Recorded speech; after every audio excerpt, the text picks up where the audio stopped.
बिल्कुल शुरू करता हूँ। नमस्कार। माननीय मुख्यमंत्री जी श्री शिवराज सिंह चौहान जी की प्रेरणा से प्रदेश के सभी शासकीय और अशासकीय विद्यालयों के कक्षा 1 से 12वीं तक के विद्यार्थियों, उनके अभिभावकगण, शिक्षकों और स्कूल स्टाफ के लिए आज का यह कार्यक्रम आयोजित किया गया है। प्रदेश के स्कूल शिक्षा राज्य मंत्री स्वतंत्र प्रभार माननीय श्री इंदर सिंह परमार जी, प्रमुख सचिव स्कूल शिक्षा श्रीमती रश्मि अरुण चंदी, संचालक राज्य शिक्षा केंद्र श्री एस धनराजू और स्कूल शिक्षा विभाग के राज्य और जिला स्तर के सभी अधिकारीगण भी इस कार्यक्रम में हमारे साथ सम्मिलित हैं।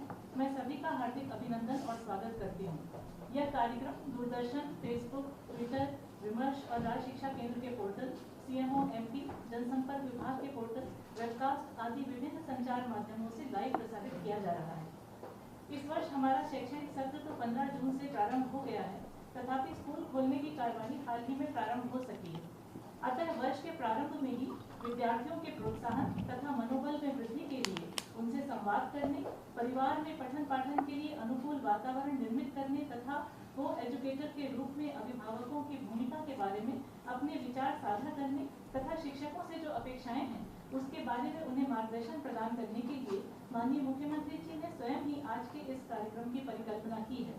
मैं सबसे पहले कार्यक्रम की भूमिका और स्वागत वक्तव्य के लिए आमंत्रित करती हूँ प्रमुख सचिव स्कूल शिक्षा श्रीमती रश्मि अरुण चंदी जी को। Thank you Anubha. माननीय मुख्यमंत्री जी, माननीय मंत्री जी, अनुभा जी, धनराजू जी, इस कार्यक्रम से जुड़े हमारे सभी पूरे प्रदेश के सभी छात्र छात्राएं, सभी अभिभावकगण एवं सभी शिक्षकगण, आज के इस कार्यक्रम में मैं सबसे पहले माननीय मुख्यमंत्री जी का स्वागत करना चाहूँगी और उन्हें धन्यवाद देना चाहूँगी कि उन्होंने ऐसा समय हमारे लिए चुना, हमको प्रोत्साहित करने के लिए सत्र की शुरुआत में ही। सर, हम सभी आपके बहुत आभारी हैं और इस कार्यक्रम के माध्यम से सर आप जो हमको प्रेरणा देंगे उसका हम पालन करेंगे। पिछला वर्ष हम सब जानते हैं कि बहुत ही एक चैलेंजिंग वर्ष था हम लोगों के लिए। कोविड-19 के आने के बाद से विभाग की जो गतिविधियां थी उनमें बहुत किस्म की बाधाएं आईं और स्कूल को बंद रखना पड़ा। इस दौरान सर हम लोगों ने कोविड के दौरान बहुत सारे प्रयास किए जिससे कि बच्चों की पढ़ाई नहीं रुके।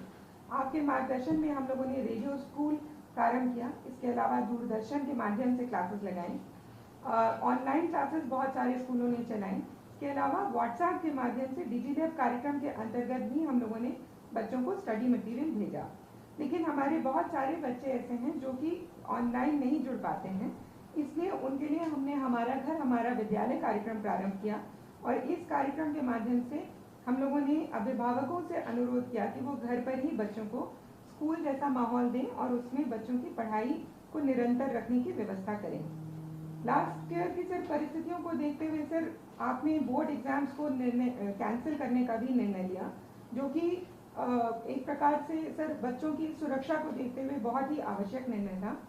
हाल ही में कक्षा 10 के बोर्ड एग्जाम्स का रिजल्ट डिक्लेयर किया गया है और 29 तारीख को सर हम लोगों ने बोर्ड के 12वीं की परीक्षा का भी रिजल्ट को डिक्लेयर किया है। सर इस वर्ष सर हमारे जो शिक्षकगण हैं और जो स्कूल शिक्षा विभाग का समस्त स्टाफ है उन्होंने बहुत ही कठिन परिस्थितियों में बहुत मेहनत करी बच्चों को पढ़ाई उनकी जारी रखने में। इसके अलावा जो जिला प्रशासन द्वारा जो भी कोविड एफर्ट्स किए जा रहे थे सर उसमें भी उनका बहुत योगदान रहा। योग से निरोग कार्यक्रम में भी हमारे शिक्षकों ने योगदान दिया, टीकाकरण कार्यक्रम में भी बहुत मेहनत कर रहे हैं सर। इस दौरान सर बहुत सारे हमारे शिक्षकों ने दुर्भाग्य से अपने परिजनों को खोया भी है, हमारे बच्चों को भी परिवार में सर बीमारी का दंश उन्होंने झेला है। बहुत सी कठिन परिस्थितियां रही हैं। इस सारे परिदृश्य के दौरान शिक्षा का जो सत्र है वो 15 जून से प्रारंभ हो गया था, लेकिन स्कूलों को सर आपके मार्गदर्शन में धीमे धीमे खोला जा रहा है। 11वीं 12वीं की कक्षाएं प्रारंभ हो गई हैं। 5 अगस्त से 9वीं 10वीं की कक्षाएं प्रारंभ होंगी और उसके बाद समय और काल के अनुरूप आप आगे का निर्णय लेंगे सर। हम आपको सर धन्यवाद दे रहे हैं कि आपने ऐसे समय में हमारे शिक्षकों को, बच्चों को और उनके पेरेंट्स से बात करने का निर्णय लिया है, जिससे इस सत्र में हमें क्या कार्रवाई करनी है उस पर आपका मार्गदर्शन हमें प्राप्त हो सके। इस वर्ष भारत सरकार द्वारा नेशनल अचीवमेंट सर्वे का भी आयोजन किया जाएगा सर। हम आपसे अनुरोध करेंगे कि सर आप उस पर भी हमारे सभी स्टाफ को सर मार्गदर्शन देने का कष्ट करेंगे सर। मैं सर अपनी बात यहीं समाप्त करना चाहूँगी। धन्यवाद प्रमुख सचिव महोदय। अब माननीय स्कूल शिक्षा मंत्री जी श्री इंदर सिंह परमार जी से अनुरोध है कि वे हमें अपना उद्बोधन प्रदान करें। आज के विद्यार्थियों, पालकों तथा शिक्षकों से संवाद के इस कार्यक्रम में हमारे बीच में उपस्थित हमारे प्रदेश के यशस्वी मुख्यमंत्री आदरणीय शिवराज सिंह जी चौहान साहब, हमारे स्कूल शिक्षा विभाग के प्रमुख सचिव श्रीमती लक्ष्मी अरुण समी जी, अन्य सभी अधिकारीगण, इस कार्यक्रम में जुड़े हुए सभी अभिभावकगण, विद्यार्थियों और सभी शिक्षकों, बंधु भगिनी, आज हम सौभाग्यशाली है कि हमारे प्रदेश के यशस्वी मुख्यमंत्री जी ने यह संवाद का कार्यक्रम आयोजित किया है और जिसमें हम सब लोगों को, पूरे विभाग को भी, अभिभावकों को भी, शिक्षकों को भी और विद्यार्थियों को भी नए वर्ष की चुनौतियों को समझने में और उससे कैसे आगे बढ़ने में हम सब लोगों का मार्गदर्शन हमको मिलेगा। हम पिछले साल की जो संकट था, कोरोना के कारण क्लासें नहीं चली थी, विभिन्न माध्यमों से कक्षाएं प्रारंभ की गई थी, लेकिन कुल मिलाकर के जितनी पढ़ाई होना चाहिए उतनी नहीं करा पाए थे। फिर भी शिक्षा के निरंतरता को हमने लगातार आगे बढ़ाया था।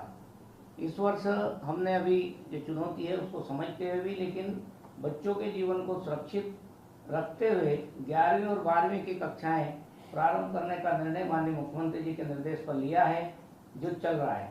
हमने उसके साथ साथ ये भी तय किया है कि आगे आने वाले समय में यदि परिस्थिति सब ठीक रहती है तो हम 9वीं और 10वीं की कक्षाएं भी 5 अगस्त से प्रारंभ करेंगे। लेकिन उसके साथ साथ हमने सुरक्षा की दृष्टि से बड़े एक निर्णय के साथ में कि हम वैक्सीनेशन का जो भाग है हमारे जो टीचिंग और नॉन टीचिंग स्टाफ के लिए उसको पूरा करेंगे, तभी हम उनको कक्षाओं में या पढ़ाने के लिए अनुमति प्रदान करेंगे। मैं समझता हूँ कि हमारे सामने बच्चों का जीवन सुरक्षित रखना ज़्यादा महत्वपूर्ण है। उसी को ध्यान में रखते हुए ये सब हम कार्य योजना तैयार करके सावधानी के साथ कदम उठा रहे हैं, ताकि किसी प्रकार से हमारे बच्चों का जीवन पर सुरक्षा पर किसी प्रकार का खतरा ना बने। हम सब जानते हैं कि हमने जिस प्रकार से पिछले साल में और भी पढ़ाई की है और उसके कारण से इस वर्ष हम फिर आगे बढ़ने की कोशिश कर रहे हैं, लेकिन किसी को निराश होने की ज़रूरत नहीं है, हताश होने की ज़रूरत नहीं है। शिक्षा विभाग ने एक पोर्टल निर्माण किया है, उसके मार्गदर्शन में काउंसलर भी हम उपलब्ध करा रहे हैं, ताकि किसी बच्चे को यदि कोई निराशा हो, किसी प्रकार की चिंता हो, तो उस चिंता से वो मुक्त कैसे हो, उसका निराकरण, समस्या का निराकरण कैसे हो, ये भी विभाग के द्वारा एक बड़ा प्रयास किया जा रहा है। हम सब जानते हैं कि पिछले साल, जैसा हमारे पीएस ने भी बताया है, कि हमारे शिक्षकों के साथ साथ हमारे अभिभावकों का भी बड़ा योगदान रहा है। अभिभावकों ने विद्यार्थियों को घर में पढ़ाने के लिए जिस प्रकार का मेहनत की है, परिश्रम किया है, यानी अपने घर को ही विद्यालय का स्वरूप देने में भी शिक्षकों के साथ साथ अभिभावकों का भी योगदान भी रहा है। फिर इस प्रकार की चुनौती हमारे सामने है, उसमें भी हम सबको अपने काम के साथ साथ बच्चों के जीवन को निरंतर शिक्षा की ओर बनाए रखने के लिए, उनका स्वास्थ्य का ध्यान रखने के लिए चिंता करने की आवश्यकता रहेगी। मैं समझता हूँ सभी अभिभावक अपने बच्चों के स्वास्थ्य का भी विशेष रूप से ध्यान रखेंगे। मैं प्राचार्यों और शिक्षकों को भी हार्दिक बधाई और धन्यवाद देना चाहूँगा। विगत वर्ष की जो चुनौतियाँ थी उनको जिस प्रकार से सामना किया है और आगे बढ़ने की कोशिश की है, इस वर्ष भी प्रतिदिन मैं निवेदन करूँगा उनसे कि वो प्रतिदिन अपने स्कूलों में जाए, शालाओं में जाए और बच्चों में साहस और हिम्मत दे करके बच्चों को आगे बढ़ने की प्रेरणा दे। कोरोना महामारी के कारण से किसी प्रकार निराशा या हताशे की जरूरत नहीं है। हम सबको मिलकर के आगे बढ़ने की जो हमारे सामने चुनौती है और जो पढ़ाई का क्रम टूटा है, उसको हम निरंतर जारी रखने का काम आगे करते रहें। एक विशेष बात ये है कि इस वर्ष नवंबर के महीने में हमारी जो NAS का सर्वे होता है, वो सर्वे 3, 5, 8 और 10वीं की कक्षाओं के आधार पर होता है। उसके लिए भी हमारे सभी विद्यार्थियों को भी और हमारे शिक्षकों को भी तैयारी करके रहना चाहिए, क्योंकि जिस प्रकार का हमारे मध्य प्रदेश का स्तर उसमें आता है वो बहुत अच्छा नहीं आता है। लेकिन इस बार हम कोशिश करके उस सर्वे में भी हमारा स्थान बना पाएँ, इस प्रकार की सबको कोशिश करने की ज़रूरत है।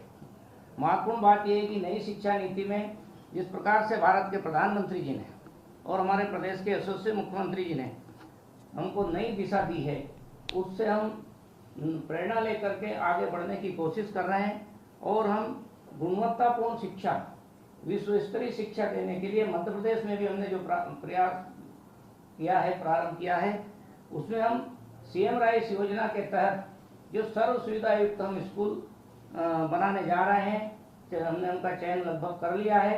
आगे हम उसको इसी साल से पूरा कार्य योजना धरातल पर लागू करने वाले हैं।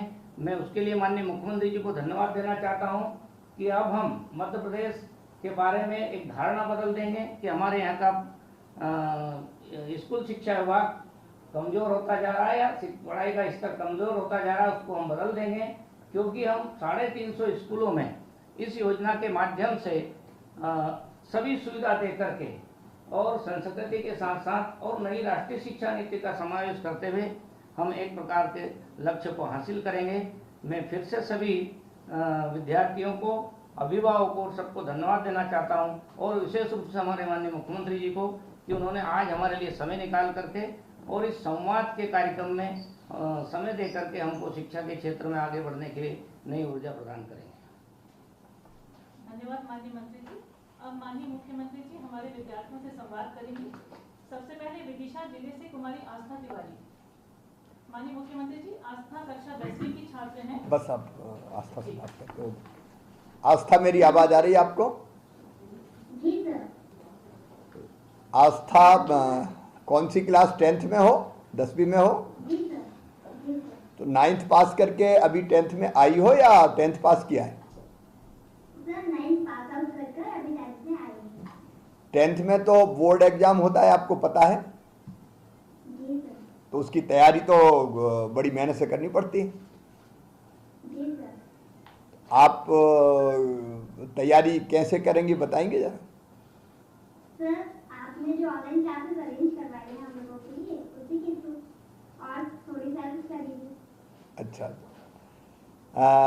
बेटी, आपकी हॉबीज कौन कौन सी है बताओगी जरा? सर मेरी स्टडी और एंकरिंग मेरी हॉबी है। अरे वाह, डांसिंग कहीं सीख रहे हो क्या बेटी? क्या सर? एंकरिंग, हाँ एंकरिंग। तो ये एंकरिंग हॉबी है आपकी, तो करते क्या हो इस हॉबी को पूरा करने के लिए? सर मेरे स्कूल में जो भी फंक्शंस होते हैं उसमें मुझे अपॉर्चुनिटी दी जाती है एंकरिंग की और मेरे को अच्छा लगता है बोलना। Very good. ये जो एंकरिंग है ये न केवल विषयों को स्पष्ट करना सिखाएगी बल्कि आपको बहुत अच्छा वक्ता भी बनाएगी। वैसे भी मुझे लग रहा है आप अच्छी वक्ता तो हो ही, अच्छा बोल रही हो आप, शब्दों का चयन बहुत बेहतर है आपका। अच्छा, कोरोना काल में स्कूल तो खुले नहीं, फिर पढ़ाई कैसे की आपने? सर ऑनलाइन क्लासेस के थ्रू और सेल्फ स्टडी। ऑनलाइन क्लासेस के थ्रू जितनी नॉलेज, जितना ज्ञान मिलना चाहिए वो हमको मिल जाता था? सर जितना ज्ञान हमें ऑनलाइन क्लासेस से मिलता था वो मतलब हमें जितना जो भी हमारी स्टडी होती थी वो टीचर बहुत अच्छे से हमको एक्सप्लेन करते थे और जो भी क्वेरीज होती थी वो भी बताते थे। ऑनलाइन और एक्चुअल जब क्लास लगती है उसमें अंतर क्या समझ में आता है? सर अंतर ये समझ में आता है कि ऑफलाइन क्लासेस में डायरेक्ट कॉन्टेक्ट होता है टीचर से और इंटरनेट कभी प्रॉब्लम हो जाती है ना, वो वहाँ नहीं होती है। अच्छा बेटी, आगे क्या बनना चाहते हो आप? Sir IAS officer. Very good. मुझे पूरा विश्वास है आपका आत्मविश्वास देख के कि आप भविष्य की IAS अफसर होंगी। खूब मेहनत करते रहें और आपको आस्था बहुत बहुत शुभकामनाएं मेरी और आशीर्वाद भी। धन्यवाद। हमारे अगले प्रतिभागी हैं दमोह से श्री प्रशांत राही। प्रशांत, नमस्कार बेटे, आवाज आ रही मेरी? बेटा कौन सी क्लास में हो आप? 11th। मतलब 10th पास करके 11th में आए हो? तो 10th में तो बोर्ड का एग्जाम होता है, कितने % आपके मार्क्स हैं? 94। Very good. अब ये 94% मार्क्स लाने के बाद आगे बनने का क्या इरादा है? Sir engineer? अच्छा, इंजीनियर बनने का ख्याल क्यों आया? अच्छा, टेक्नोलॉजी में इंटरेस्ट है। आपका प्रॉपर दमोह के या दमोह में कहीं जिले में गांव के? अच्छा, पिताजी माताजी क्या करते हैं? पिताजी मजदूर हैं, माताजी गृहिणी। अच्छा, माताजी गृहिणी हैं। बेटा, मैं ये कहना चाहता हूँ कि कई ऐसे बच्चे मैंने देखे हैं जो मेहनतकश परिवार में पैदा हुए, लेकिन मेहनत और परिश्रम करके बड़े बड़े पदों पर पहुंचे हैं। अमेरिका के राष्ट्रपति लिंकन, वो भी ऐसे ही एक बच्चे थे जो मेहनतकश परिवार से आते थे। कोरोना में बेटा, कोरोना काल अभी चल रहा है, तो कोरोना में काम भी करना है, पढ़ना भी है और संक्रमित भी नहीं होना, तो उसके लिए क्या क्या सावधानी रखते हैं? सर सावधानी, सर मास्क लगा के रखते हैं, सर सोशल डिस्टेंसिंग का पालन करते हैं, सर सैनिटाइजेशन करते हैं। अच्छा, ये कोविड काल में पढ़ाई के अलावा आपने क्या किया, क्योंकि ज़्यादातर तो घर में ही रहना पड़ा? सर पढ़ाई का, सर डांस सीखा है, सर घरी में। डांस? अच्छा, डांस में इंटरेस्ट है आपको? सीखा कैसे? लेकिन घर में सिखाने वाला तो कोई होगा नहीं। सर कौन से सीखा है? सर यूट्यूब से। यूट्यूब से? Very good. तो यूट्यूब का आप इस्तेमाल करते हो? आपने बताया टेक्नोलॉजी में आपको वैसे रुचि है। बेटा, मैं आपको इतना ही कहना चाहता हूँ प्रशांत के, आपकी प्रगति और विकास में कोई भी बाधा ऐसी नहीं रहने जाएगी, ऐसी नहीं रहने दी जाएगी कि आपके मन में ये तकलीफ हो कि काश अगर मेरे पास ये होता। तुम लगातार पढ़ते रहो, मामा तुम्हारे साथ है, सरकार तुम्हारे साथ है, और बढ़ते रहो। बहुत बहुत शुभकामनाएं। हमारी अगली प्रतिभागी है कुमारी मान्या साहू जबलपुर से। मान्या। मान्या बेटी, नमस्ते। नमस्कार महोदय। कौन सी क्लास में हो बेटी अभी? महोदय कक्षा 11वीं की छात्रा हूँ। कक्षा 11वीं, मतलब 10th पास किया है अभी आपने? जी। कितने % मार्क्स थे आपके? 96.7%। Very good. 96.7 मतलब लगभग 98% के आसपास पहुंच गया। जी। ये कैसे कर पाई? महोदय ऑनलाइन पढ़ाई में घर का, टीचर्स का, परिवारजनों का और स्कूल का पूरा सपोर्ट रहा और खुद से परिश्रम किया तो ये हासिल कर पाए। परिवार का भी पूरा सहयोग मिला? बिल्कुल पूरा। क्या करते हैं माताजी पिताजी? पिताजी कृषक हैं और माताजी गृहिणी हैं। तो कृषक आप प्रॉपर जबलपुर में खेती है या आसपास है कहीं? नहीं, बिल्कुल प्रॉपर जबलपुर में। प्रॉपर जबलपुर में खेती है। आपको खेती में इंटरेस्ट है कि बिल्कुल नहीं? है, बिल्कुल नहीं है ऐसा तो नहीं है, लेकिन है थोड़ा बहुत। बेटी, खेती अगर होती है तो लोगों को खाने मिलता है। हम जो सब्जी, फल और अन्न खाते हैं वो खेती के कारण ही खाते हैं। तो किसान की जिंदगी बहुत मेहनत से भरी है, लेकिन किसान अन्नदाता है क्योंकि भोजन उपलब्ध कराता है, उसी के कारण अपना पोषण होता है। बेटी, आपको भविष्य में क्या बनना है? आईआईटी में पढ़ना चाहती हूँ सर, एरोस्पेस इंजीनियर बनने का लक्ष्य है। Very good. एरोस्पेस। देखिए, हमारे बच्चों के लिए नए नए क्षेत्र हैं जिनमें रुचि लेके परिश्रम करके वो कैरियर भी बना सकते हैं और अपना नाम ऊंचा कर सकते हैं। मैं मान्या बेटी को एरोस्पेस में जो उनकी दिलचस्पी है, रुचि है, उसके लिए बधाई देता हूं। ये एक बात और आप सबको बताओ, क्योंकि कई लोग जुड़े हुए हैं हमसे, बच्चे भी जुड़े हुए हैं।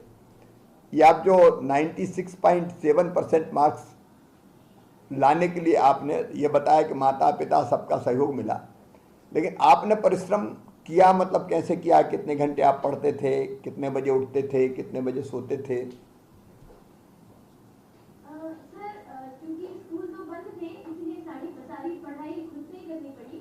तो हमने बायजूस की मदद ली थी। बायजूस जो स्कूल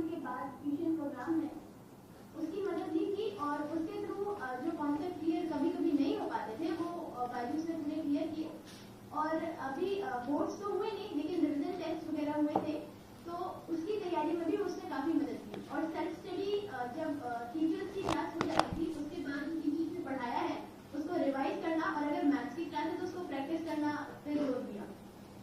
बहुत अच्छे बेटी। अच्छा, एक ऐसा उदाहरण कोई है आपके दिमाग में कि जिसने खुद से ही पढ़ाई करी हो, गुरु भी नहीं मिल पाया हो? रविंद्रनाथ टैगोर सर। रविन्द्रनाथ टैगोर। एक और उदाहरण है बेटी, एकलव्य। मैं सब लोगों को बताना चाहता हूं, जैसे अभी मान्या बता रही थी कि खुद से ही मेहनत करी क्योंकि कोरोना के कारण दिक्कत थी। एकलव्य का नाम आप सबने सुना होगा। कौरव और पांडवों के गुरु थे द्रोणाचार्य। एकलव्य सामान्य परिवार का बालक था, गरीब परिवार से आता था, लेकिन ललक थी पढ़ने की, सीखने की। तो एकलव्य ने सोचा कि गुरु कौन को बनाऊं। तो द्रोणाचार्य जी उस समय सबसे प्रख्यात गुरु थे। तो एकलव्य को लगा कि द्रोणाचार्य के चरणों में जाके ही मैं शिक्षा ग्रहण करूं। लेकिन जब द्रोणाचार्य के पास गए तो द्रोणाचार्य ने इनकार कर दिया कि मैं तुम्हें नहीं पढ़ा सकता, क्योंकि मैं केवल राज परिवार के बच्चों को पढ़ाता हूं। तो एकलव्य ने क्या किया पता है? उसने गुरु द्रोणाचार्य को मन ही मन गुरु मान के मिट्टी की मूर्ति बनाई और मूर्ति सामने रख के वो सीखना चाहता था धनुष बाण चलाना, तीर कमान, धनुर्धारी बनना चाहता था। तो उसने मिट्टी की मूर्ति बना के अपने गुरु की और उनके सामने प्रैक्टिस शुरू करी। मिट्टी की मूर्ति के सामने कोई सिखाने वाला नहीं था, लेकिन दिल में ललक थी कि मुझे सबसे बड़ा धनुर्धर बनना है। और इसलिए सीखते सीखते वो इतना प्रवीण हो गया कि एक बार जब गुरु द्रोणाचार्य कौरव और पांडवों के साथ घूमने वहां से निकले तो वो निकल रहे थे, एक कुत्ता था जो भूंक रहा था, तो एकलव्य की एकाग्रता में बाधा पैदा कर रहा था। एकलव्य ने अपने तीर कमान से तीर चलाए और कुत्ते को पूरे मुंह को भर दिया उससे, और भरा ऐसा कि वो घायल ना हो। आप कुशलता समझ सकते हैं तीर चलाने की, कि भूंक ना पाए इसलिए मुंह में तीर मारे, और मारे इस कुशलता के साथ कि उसके गले में अंदर न लग जाए, केवल मुंह भरे।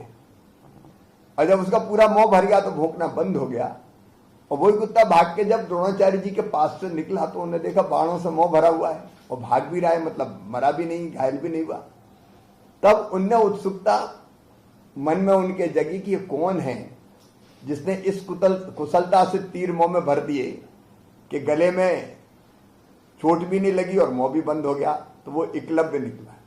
जब वो गए पास में तो एकलव्य था।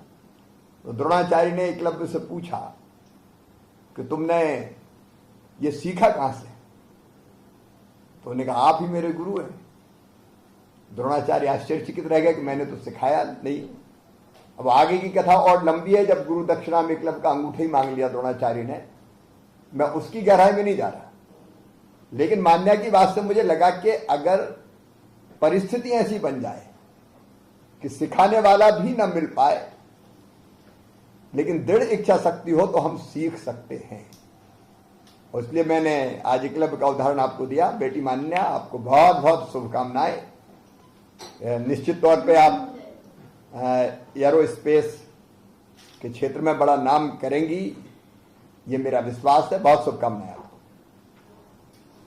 हमारे अगले प्रतिभागी हैं मोहित शर्मा रायसेन से। मोहित बेटा नमस्कार। नमस्कार महोदय। मोहित, रायसेन में बारिश कैसी हो रही है? सर अभी तो कुछ समय से बारिश नहीं हो रही थी, लेकिन अभी तत्काल समय में कुछ 1-2 दिन से बारिश हो रही है, अच्छी हो रही है। अच्छी हो रही है। बारिश देख के मन प्रसन्न होता है? हाँ सर, काफी मन प्रसन्न हो रहा है। जब बादल छाते हैं और मौसम अच्छा होता है तब एक पक्षी है जो नाच उठता है और बाकी सबको मोहित कर लेता है। उसका नाम पता है आपको? सर निसंदेह मोर है। तो मोर भी मोहित करता है और आपका नाम भी मोहित है। मोहित कौन सी क्लास में हो? सर मैं इस समय 12th क्लास में हूँ, आर्ट्स मेरा सब्जेक्ट है। तो 11 पास करके 12th में आए हो। माता पिता क्या करते हैं? सर मेरे पापा किराना व्यापारी हैं और मेरी मम्मी गृहिणी है। और आप क्या बनना चाहते हैं? सर मैं आर्मी में जाकर देश सेवा करना चाहता हूँ। बहुत अच्छे, बधाई आपको। लेकिन आर्मी के लिए तो जरा फिटनेस बढ़िया होनी चाहिए। सर इसीलिए हमने बचपन से स्पोर्ट्स को चुना है कि साथ ही जब हमें आगे जाकर मिलिट्री में हमारा योगदान दें तो हमें कोई भी कमी का सामना न करना पड़े। अरे क्या करते हो आप फिटनेस के लिए? सर मैं एक ताइक्वांडो प्लेयर हूँ। ताइक्वांडो, बहुत अच्छे। और ब्लैक बेल्ट। अच्छा, ब्लैक बेल्ट भी है? जी सर। बाकी बच्चों को डराते तो नहीं हो? नहीं सर, डराते नहीं है, लेकिन ये अपनी आत्मरक्षा के लिए एक गेम है जो हमें आगे भी बढ़ाता है और कभी जरूरत पड़ने पर हम अपना सेल्फ डिफेंस भी कर सकते हैं। मैं मोहित को इस जज्बे के लिए बधाई देता हूं कि वो मिलिट्री में जाके, सेना में जाके अपने देश की सेवा करना चाहते हैं। बेटा मुझे पूरा विश्वास है, क्योंकि उसके लिए फिजिकल परिश्रम वो भी हमको करना पड़ेगा, लेकिन एक आर्मी अफसर को तो मेंटली भी बहुत अलर्ट रहना पड़ता है। मतलब केवल शारीरिक बल की नहीं, बुद्धि की भी आवश्यकता होती है। और इसलिए पढ़ाई भी आप अच्छी करो, मुझे पूरा विश्वास है कि आप अच्छी करोगे। और ये प्रैक्टिस भी, वैसे मोहित के समान में बाकी सबसे भी कहूँगा कि फिटनेस बहुत जरूरी है। जब मैं बोलूँगा तब भी उसके बारे में कुछ बताऊँगा। शरीर को स्वस्थ रखना बहुत जरूरी है। मोहित, आपको बहुत शुभकामनाएं हैं। आप निश्चित तौर पर देश की सेवा करेंगे, मेरा ये विश्वास है। आपको बहुत बहुत बधाई। माननीय मुख्यमंत्री जी, हमारी अंतिम प्रतिभागी कुमारी श्रुति गुप्ता हैं भोपाल से। ये कला से शिक्षा को समृद्ध करने के उद्देश्य से स्कूल शिक्षा विभाग द्वारा 2 वर्षों से आयोजित अनुगुंज सांस्कृतिक और थिएटर कार्यक्रमों में लगातार 2 साल उद्घोषणा का कार्य इन्होंने किया है। ये बहुत ही प्रतिभावान है, पेंटिंग भी करती हैं और 12वीं की परीक्षा इन्होंने कॉमर्स संकाय से 97% अंक से उत्तीर्ण की है। श्रुति बेटी नमस्ते। जय हिंद मामा जी। जय हिंद बेटी। ये तो बुलंद आवाज में आपने जय हिंद बोला, तो मुझे पूरा विश्वास है आप देश की सेवा भी करेंगे। 12वीं में 12th में आप कितने % मार्क्स लेके आए?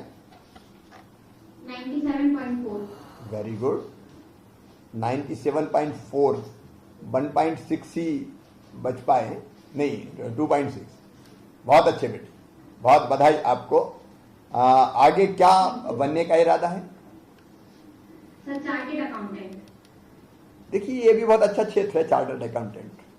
इस समय प्रधानमंत्री श्रीमान नरेंद्र मोदी जी के नेतृत्व में कई तरह की आर्थिक गतिविधियां देश में शुरू हो रही है। बिजनेस, व्यापार, उद्योग, ये बढ़ाने की जरूरत है।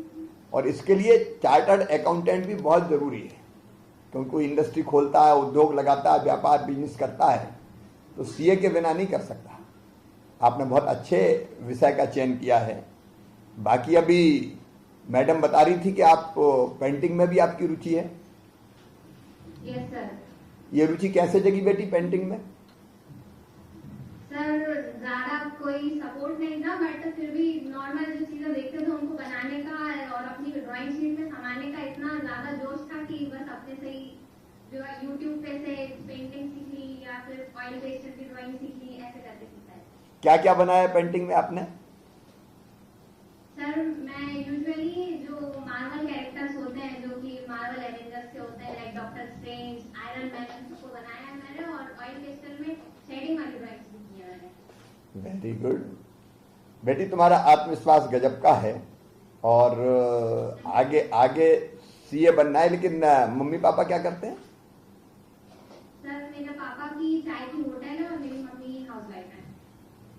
बेटी, आप अपने प्रधानमंत्री जी आपको पता है वो भी चाय वाले के घर जन्म लिया और तुमने भी, पिताजी की भी होटल है।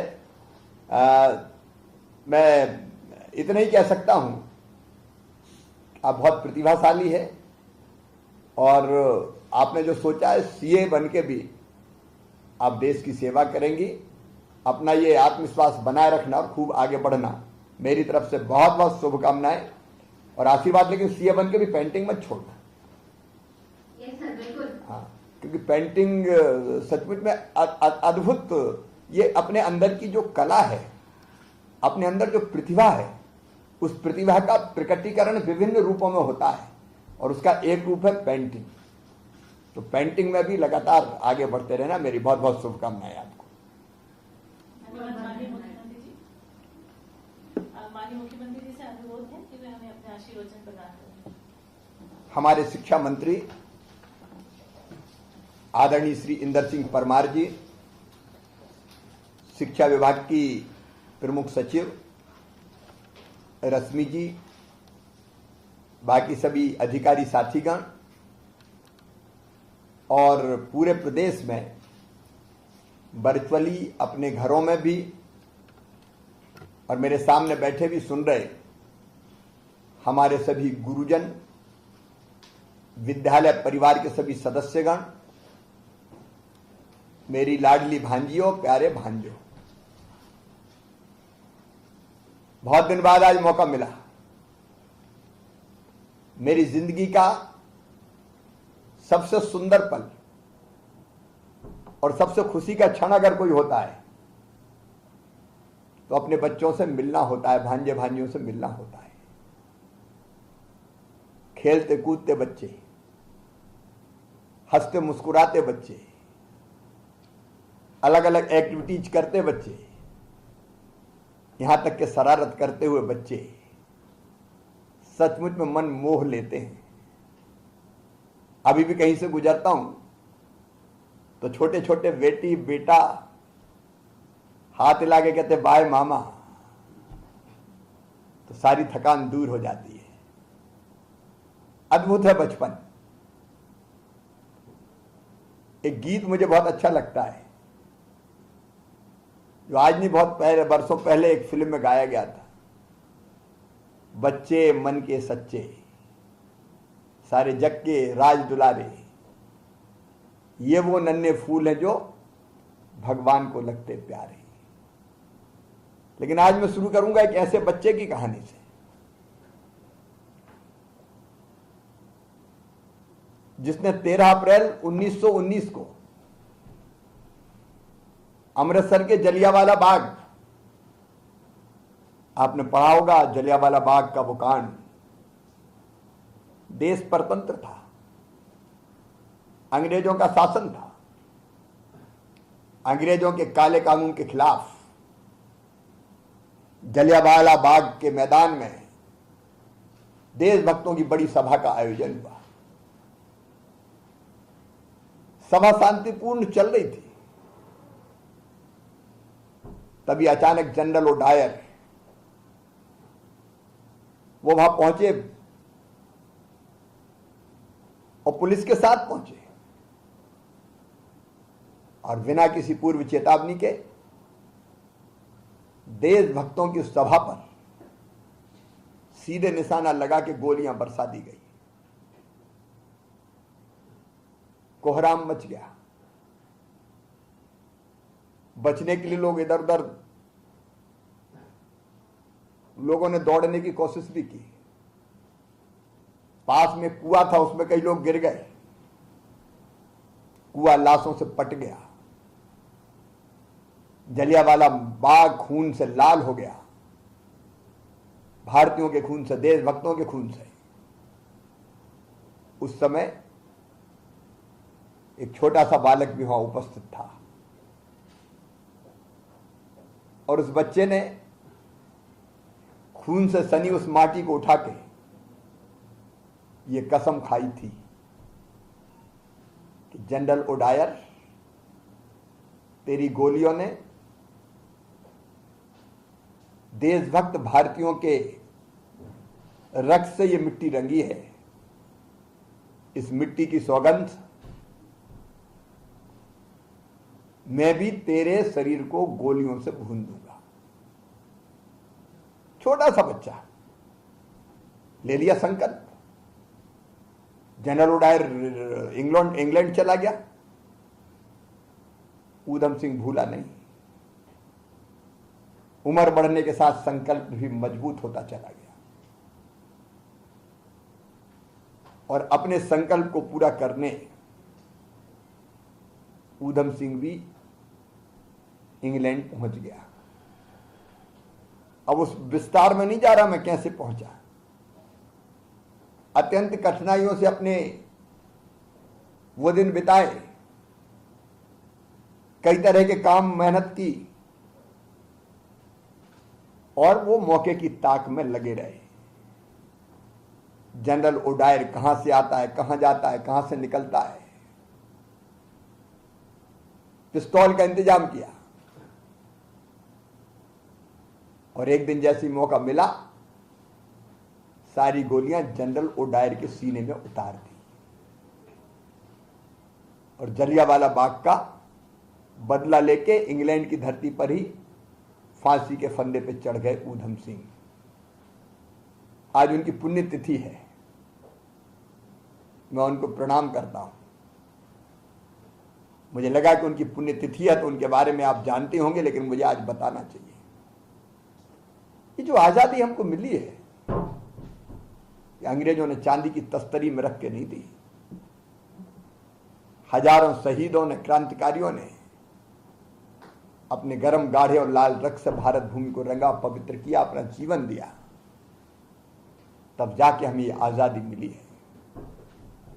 कुछ समय बाद पिछले अगले साल आजादी की 75वीं वर्षगांठ आएगी।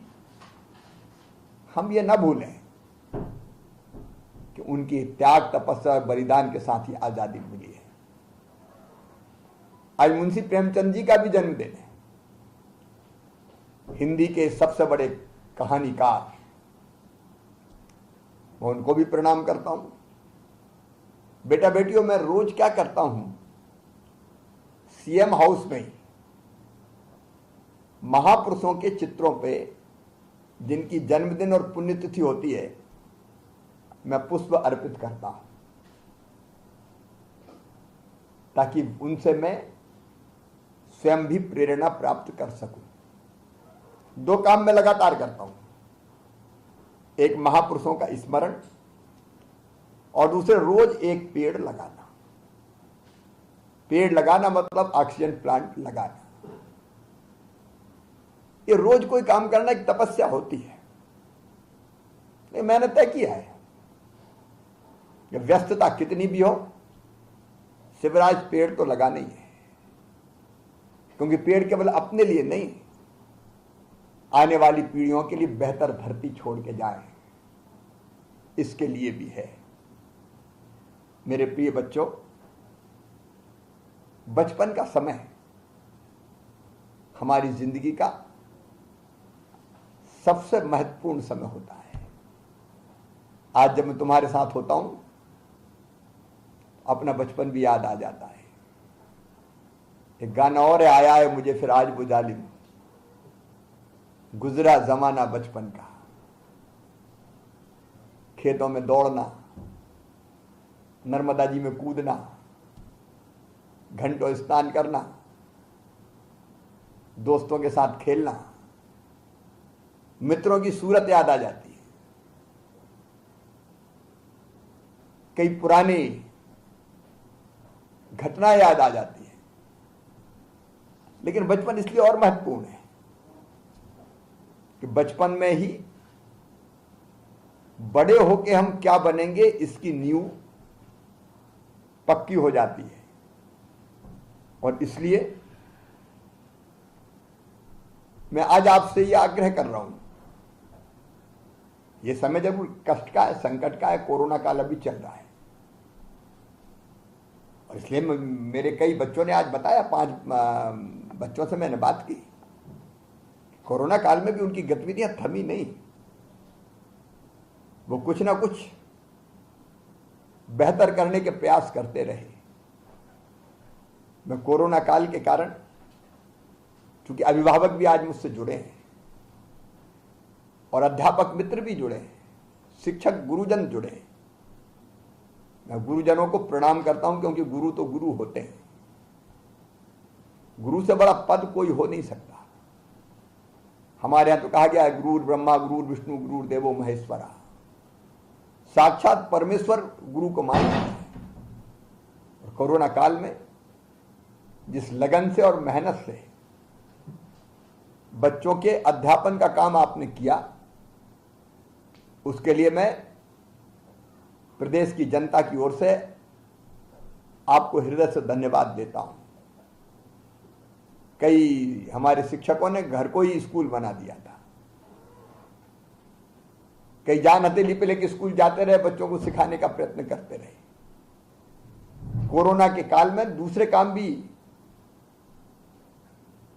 क्योंकि वो संकट काल था, वो करते रहे। लेकिन एक बात और मैं कहना चाहता हूं, स्कूल जरूर हमने प्रारंभ किए, लेकिन पूरी सावधानी के साथ। अभी कोरोना के पेशेंट्स आ रहे हैं, केरल में 22,000 से ज्यादा रोज आ रहे हैं, हमारे बगल में महाराष्ट्र में आ रहे हैं, आज मध्य प्रदेश में भी 22 कोरोना के पॉजिटिव केस आए। इंदौर में आते हैं, भोपाल में, कभी कभी कदुका जबलपुर में, लेकिन सागर संभाग के भी कुछ जिलों में आए। उसलिए हमको सावधान पूरी तरह से रहना है। इसलिए सोशल डिस्टेंसिंग का पालन, मास्क लगाना, दूरी बना के रखना अनिवार्य है। इसलिए हमने क्लासें एकदम नहीं खोल दी, हम धीरे धीरे प्रारंभ कर रहे हैं और परिस्थितियों को देख के आगे हम फैसला करेंगे। लेकिन सावधानी पूरी तरह से जरूरी है। मैं माता पिता से एक बात और आज जरूर कहना चाहूंगा, बच्चों का ध्यान जरूर रखें। माता पिता भी गुरु ही होते हैं, अच्छे संस्कार माता पिता से ही पढ़ते हैं। कोरोना काल में कई बार बच्चों ने अपने आप को एकाकी महसूस कर लिया और आपने ऑनलाइन शिक्षा के लिए हाथ में स्मार्टफोन दे दिया, मोबाइल दे दिया, और आपने उनकी चिंता करने की ध्यान नहीं रखा। एक दुखद घटना आप लोगों ने आज पढ़ी होगी कि खेलते खेलते किसी ऐसी आदत में फंस गए कि जिसके कारण बच्चे ने अपनी जान दे दी। ये बच्चे हमारे प्राण हैं और इसलिए इनको दिशा देना ये हमारी ड्यूटी है, कर्तव्य है। इनको लाड़ प्यार नहीं करते हैं, ऐसा मेरा नहीं कहना है। बच्चे तो प्रेम के साक्षात स्वरूप है और मैं मानता हूं प्रेम ही ईश्वर है। प्रेम से बड़ी उपासना और कोई नहीं है। संदर्भ आ गया तो मैं आपको बता देता हूं। मेरे वैसे सब बच्चे, सभी तो मेरे हैं, लेकिन मेरे घर जन्म लिया 2 बेटों में, कार्तिकेय और कुणाल। जब कार्तिकेय ने जन्म लिया और कुणाल ने भी, तो मैंने सबसे पहले अपनी गोद में लेके उनके कान में गायत्री मंत्र बोला, इस भाव के साथ कि प्रभु इसको सद्बुद्धि देना, सन्मार्ग पे चलाना। ये माता पिता की ड्यूटी होती है कि वो अपनी तरफ से कोशिश करें कि बच्चों का जीवन बेहतर बने, सद्गुण और सद्संस्कार उनमें आए। गीता जी के 18 अध्याय मैंने दोनों को पढ़ाने की कोशिश की, समय निकाल के, मुख्यमंत्री रहते हुए कह रहा हूं मैं। कई बार अपन कहते हैं हम तो बहुत व्यस्त हैं, टाइम ही नहीं मिलता। जब मैं मुख्यमंत्री होते हुए टाइम निकाल सकता हूं तो आप भी निकाल सकते हैं। इसलिए अपने बच्चों की चिंता आप जरूर करें। कोरोना का टेस्ट लगातार चल रहा है, बीच में करवाते रहे, और टीका जरूर लगवा ले जिन्हें नहीं लगवाया। शिक्षक भी हम लगातार कोशिश कर रहे हैं और अभिभावक भी। सावधानी जरूरी है। अब मैं अपने बच्चों से कहना चाहता हूं, एक तो हर एक बच्चे में टैलेंट होता है, क्षमता हर एक में होती है, प्रतिभा हर एक में होती है। कोई ये ना सोचे कि एक में ज्यादा बुद्धि है, मुझ में कम है, सब में बराबर है। अब ये अपने ऊपर है कि उस बुद्धि का प्रकटीकरण, उस टैलेंट का प्रकटीकरण करने के लिए हम मेहनत कितनी करते हैं। मेहनत करेंगे तो टैलेंट का, बुद्धि का, मस्तिष्क का, ब्रेन का इस्तेमाल होगा। ये आप सबको मैं बताना चाहता हूं, बच्चों को विशेष रूप से, कि हम अपने मस्तिष्क की क्षमता के बहुत कम भाग का इस्तेमाल करते हैं। सरस्वती के भंडार की बड़ी अजूबी बात ये क्या कि आप जितना खर्चोगे उतना बढ़ेगी, और इसलिए कोई ना सोचे कि मुझ में कम बुद्धि, सब में बराबर है। कोशिश तो करो, कोशिश करने वालों की कभी हार नहीं होती। और इसलिए मैं एक बात कहना चाहता हूं, हम जैसा सोचते और करते हैं वैसा बन जाते हैं। अब हमने सोच लिया सीए बनेंगे तो बनेंगे, एरोस्पेस इंजीनियर बनेंगे तो बनेंगे, आईएएस बनेंगे तो बनेंगे, मिलिट्री में अफसर बनेंगे तो बनेंगे। और हम सोच लेंगे नहीं मैं तो कुछ कर ही नहीं सकता, मैं तो बुद्धू हूं, मुझ में तो अकल ही नहीं है, तो मौह की मक्खी भी पड़ोसी घोड़ा नहीं पड़ेगी। फिर मैं कह रहा हूं पूरे विश्वास के साथ, जैसा चाहोगे वैसा बन जाओगे। और इसलिए आज से ये सोचो, मैं बिल्कुल छोटे बच्चों की नहीं कह रहा, लेकिन 9, 10, 11, 12 मेरे बच्चों, आज से सोचो कि कुछ बनना है, लेकिन कुछ बनने के लिए कुछ करना पड़ता है। अपने आप हम नहीं बन जाते। और इसलिए कोई लक्ष्य निर्धारित करो जीवन का। अब आप उम्र के उस पड़ाव में हैं, विशेषकर जो 9, 10, 11, 12 में है, वो अपने जीवन की दिशा तय कर सकते हैं।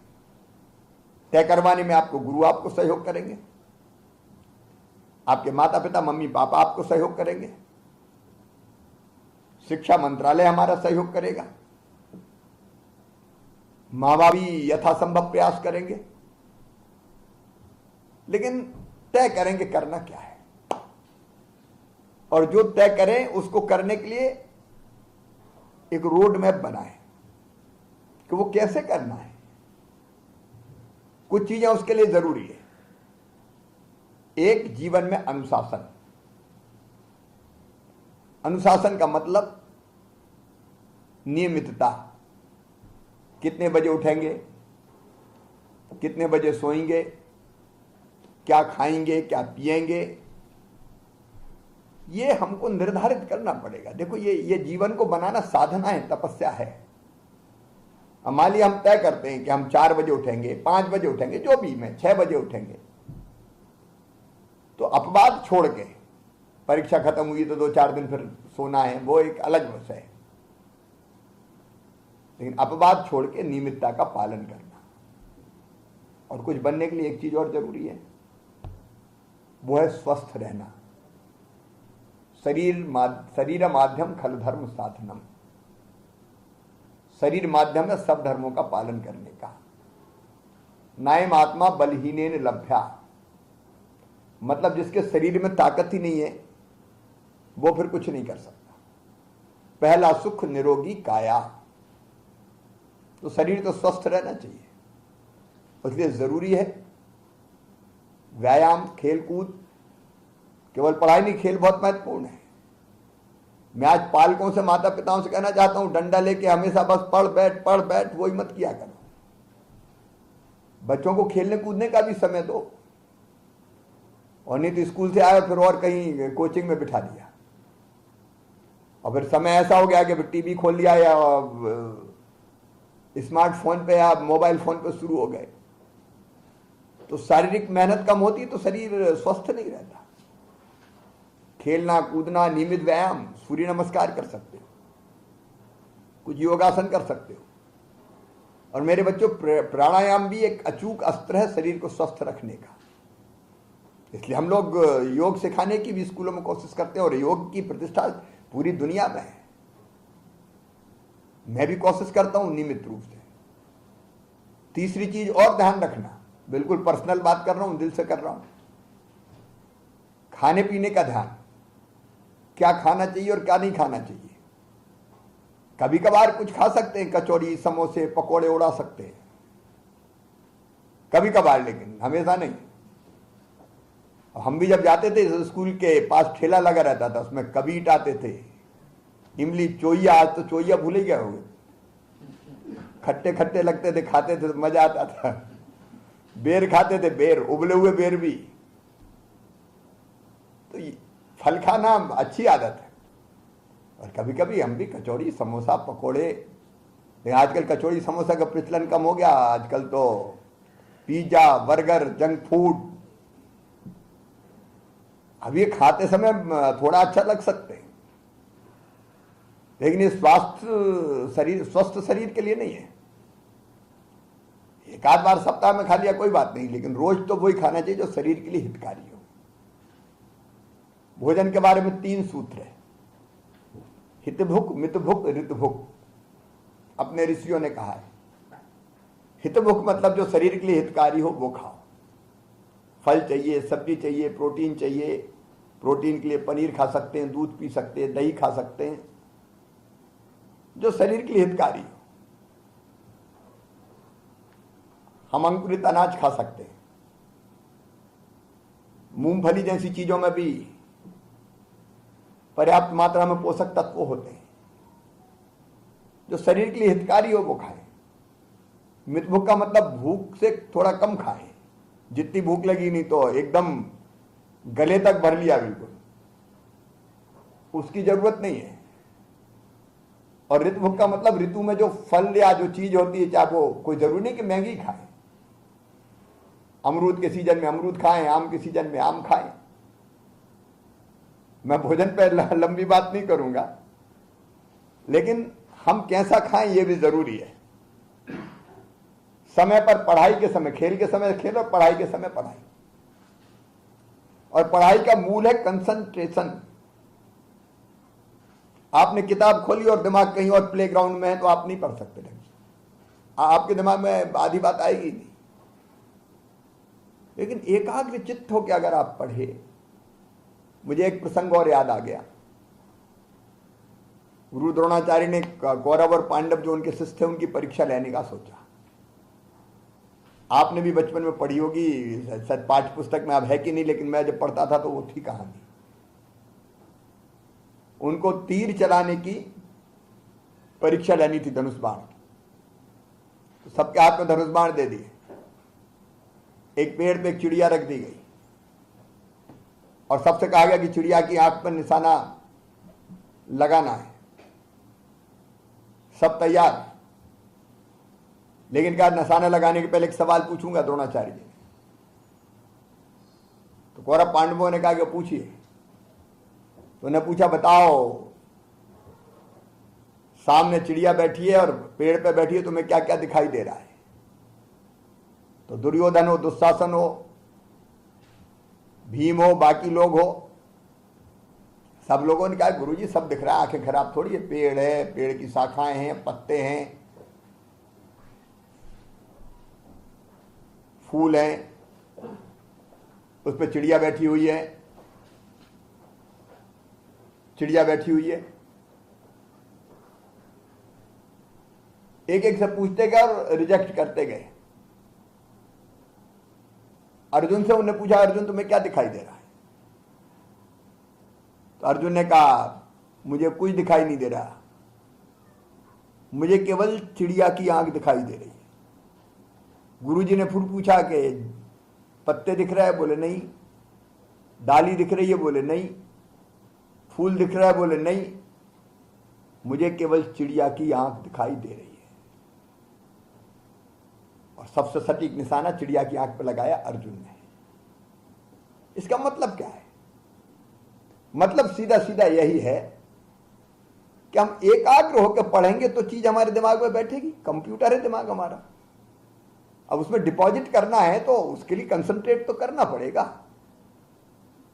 मैं जब परीक्षा के समय पढ़ता था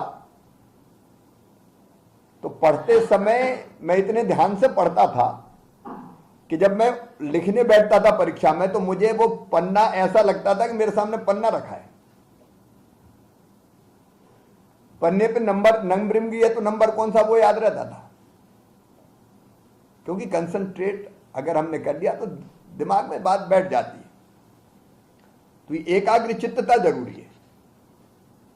फिर जैसा कहें वैसा करना ये अपने चरित्र को गढ़ता है। द्रोणाचार्य जी ने एक पाठ पढ़ाया, सदैव सदा सत्य बोलो, और कहा इसको याद करके आना। तो 104 ने दूसरे दिन फटाफट बता दिया, सदा सत्य बोलो। युधिष्ठिर से पूछा तो युधिष्ठिर ने कहा आज याद नहीं हुआ, कल बताऊं। कल आए, फिर कहा कि आज भी याद नहीं हुआ। 5-6 दिन हो गए तो नाराज हो गए द्रोणाचार्य, बोले इतना सा पाठ याद नहीं हो रहा, सदा सत्य बोलो। तो युधिष्ठिर ने कहा कि मैं रोज कोशिश कर रहा हूं, लेकिन बोलते समय कोई ना कोई झूठ निकल जाता है, तो मैं कैसे कहूंगा। और एक दिन फिर युधिष्ठिर ने कहा हाँ अब मुझे पाठ याद हो गया। सत्यवादी के रूप में युधिष्ठिर आज तक स्थापित है। ये चीज अपने चरित्र को बनाती बेटा बेटियों। जैसा हम आचरण करते हैं वैसा हमारा चरित्र बनता है, लोग फिर हमारे बारे में वैसे ही सोचते हैं। और इसलिए ये जीवन में नियमितता, गलत संगत से बचे। कोई भी छोटी चीज किसी के साथ मिलके जिसकी गलत आदत तो सीख ली तो वो जिंदगी को बर्बाद कर सकती है।